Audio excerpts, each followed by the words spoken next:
হাগাবুনু আমার শাশুড়ি বলতেছে, বাবা এ কি ধরনের তরকারি রান্না করেছিস রে? এইভাবে কেউ তরকারি রান্না করে? কেউ আবার নারকেল বেটে এটা সেটা দেয়। এই দেখো আমি এর মধ্যে কি খারাপ করেছি।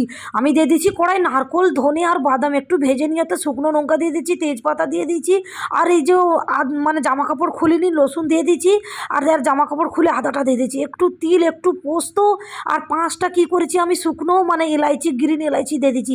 এই সবকে ভেজে না আমি মিক্সারে গুঁড়ো করে একটা পেস্ট বানিয়ে নিয়েছি।